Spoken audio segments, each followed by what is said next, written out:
इसमें हम नासा के न्यू स्पेसक्राफ्ट निया स्काउट एक मिशन है, इसके बारे में डिस्कस करेंगे।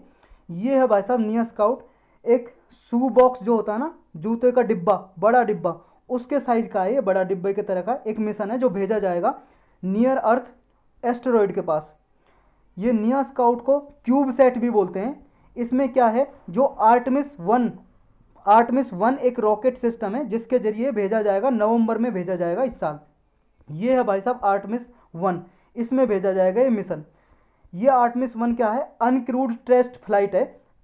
अनक्रूड का मतलब होता है, क्रूड होता है जिसमें मान लो कुछ एस्ट्रोनॉट वगैरह कुछ आदमी भेज रहे हैं किसी टेस्ट फ्लाइट में, लेकिन ये अनक्रूड है, कोई आदमी नहीं भेजा जाएगा, ये बॉक्स भेजा जाएगा। और अनक्रूड टेस्ट फ्लाइट किसकी है ये, ओरियन स्पेसक्राफ्ट और एसएल रॉकेट सिस्टम है नासा का, उसका है। आप नासा के बारे में तो जानते होंगे सब, जैसे इसरो हमारे इंडिया की स्पेस एजेंसी है, सैटेलाइट वगैरह भेजती है, ऐसी नासा अमेरिका की स्पेस एजेंसी है, नॉर्थ एटलांटिक स्पेस एजेंसी इसका पूरा नाम है।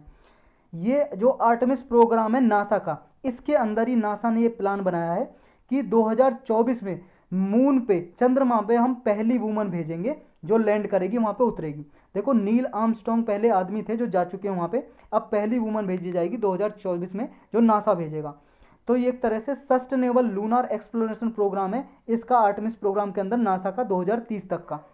इसमें क्या है, जो निया स्काउट है ये क्या है, निया का मतलब है यहाँ पे नियर अर्थ और एस्टेरॉइड।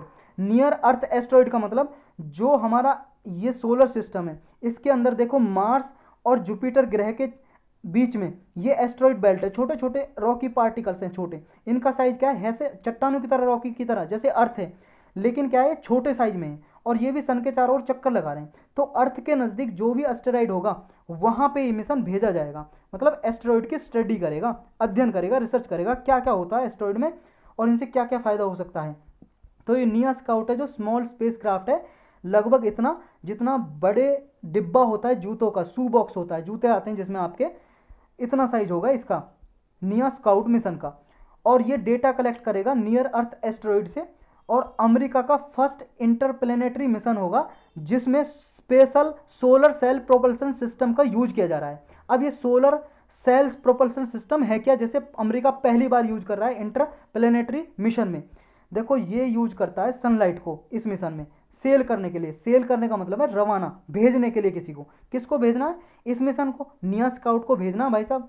कैसे यूज करेगा, इस क्यूब सेट में क्या है, एक स्टेनलेस स्टील अलॉय, अलॉय बोलते हैं धातु को, मिश्र धातु, दो धातु को मिला के एक धातु बनाते हैं। और स्टेनलेस स्टील को, स्टील में क्या है क्रोमियम बना देते हैं, क्रोमियम मिला देते हैं। क्रोमियम एक धातु है जिसकी वजह से जंग नहीं लगता। तो इसको धातु को यूज करके एक aluminium coated plastic film sail है। मतलब एल्यूमिनियम कोटेड प्लास्टिक फिल्म का मतलब ये, जैसे आपने रोटी जो लपेटते हैं कहीं पे पैक करके ले जाते हैं, एल्यूमिनियम फॉइल आती है ना, जो एल्यूमिनियम फॉइल, इसी तरह की इतनी पतली होगी। आपके जो बाल है ना ह्यूमन हेयर, उससे भी पतली होगी, थिनर, ये aluminium coated plastic film sail, इसमें को यूज करेंगे। और ये स्पेस में रहेगी, स्पेस में रहेगी। और इसका साइज कितना होगा, जितना रैकेट बॉल कोर्ट का साइज होता है। रैकेट, ये जो ये रैकेट बॉल कोर्ट क्या है, एक गेम होता है भाई साहब, गेम खेलते हैं जैसे आप कबड्डी का गेम या किसी क्रिकेट का गेम खेलते हो, उसके लिए मैदान होता है ना उसका, इसी तरह से इसका भी मैदान होता है, उसको बोलते हैं रैकेट बॉल कोर्ट। इस गेम का इतना बड़ी होगी ये, लगभग ऐसे होगी ये एल्यूमिनियम कोटेड फिल्म। ये स्पेस में रहेगी। स्पेस में क्या करेगी, यहाँ से जैसे सनलाइट आ रही है, ये सनलाइट को रिफ्लेक्ट करेगी स्काउट के पास, जो निया स्काउट है, निया स्काउट है जो मिशन भेज रहे हैं उसके पास, उसे पुल करेगी। यानी कि देखो ये लार्ज एरिया सेल होगी जो जनरेट करेगी थ्रस्ट, मतलब एक तरह से धकेलेगी, सनलाइट को रिफ्लेक्ट करेगी, कुछ इस तरह की होगी। ये सनलाइट आ रही है और जैसे यहाँ पे मिशन होगा इस पर सनलाइट जाएगी और इसको एस्टेरॉइड पे हम भेज रहे हैं, इसको पुश करेगी। अब सनलाइट भाई साहब, इससे भी तो एनर्जी आ रही है रिफ्लेक्ट होके सनलाइट से, जैसे लगातार सनलाइट किसी पे पड़ती रही जला देती है ना, क्योंकि एनर्जी आ रही है। तो इस पर क्या है, एनर्जी आएगी, इसे पुश मिलेगा, एक धकेलेगी इसे ऊपर की तरफ। तो इससे क्या होगा, जो एनर्जेटिक पार्टिकल सनलाइट से आ रहे हैं फोटोन की फॉर्म में, फोटोन बोलते हैं जो रे आ रही है ना सन से, फोटोन की फॉर्म में आ रही है, एक पैकेट की फॉर्म में। तो फोटोन जो आ रहे हैं वो सोलर सेल जो ये है, जो एल्यूमिनियम की बनी हुई है, उस पर बाउंस करेंगे और कांस्टेंट पुश करेंगे किसको, जो स्काउट है, निया स्काउट जो मिशन भेज रहे हैं। ये निया स्काउट जो मिशन है डिब्बे के शू बॉक्स की तरह है, डिब्बे की तरह है जो, इसको भेज रहे हैं। और स्पेस क्राफ्ट को ये पुश करेगा, एक तरह से एक्सीलरेट करेगा और वेरी हाई स्पीड देगा, इसकी स्पीड बढ़ जाएगी और ये एस्ट्रॉइड के पास जल्दी से पहुंच जाएगा। जल्दी से पहुंच जाएगा। इस तरह से इस टेक्नोलॉजी को यूज किया जा रहा है। तो ये सिग्निफिकेंस क्या है इस मिशन के? सिग्निफिकेंस ये है, एक तो इंपॉर्टेंस होता है, सिग्निफिकेंस का मतलब इसके इंपॉर्टेंस ये है कि एक तो 2 ईयर की जर्नी होगी, 2 साल की भाई साहब यात्रा है नियर अर्थ ऑस्टेरॉइड पे भेजने की, 2 साल लगेंगे इसे भेजने में, स्पेस में चलता रहेगा 2 साल तक।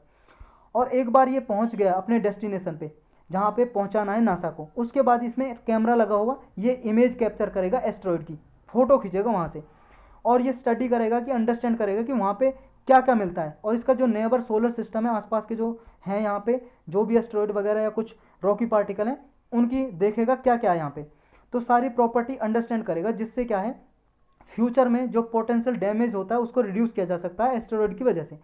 आपने न्यूज़ में देखा होगा कि कोई एस्टेरॉयड आने वाला है, पृथ्वी के पास से गुजरेगा, पृथ्वी को तहस महस कर सकता है, नष्ट कर सकता है। तो फ्यूचर में ऐसे कोई एस्टेरॉयड वगैरह निकल जाए इस बेल्ट से, मान लो इस बेल्ट से, और पृथ्वी के यहाँ पे टकराए, उसके क्या क्या डैमेज हो सकता है इसको स्टडी करेंगे ये नासा के साइंटिस्ट। समझ गए? तो ये है भाई साहब इसमें, बस इतना ही था इस लेक्चर में।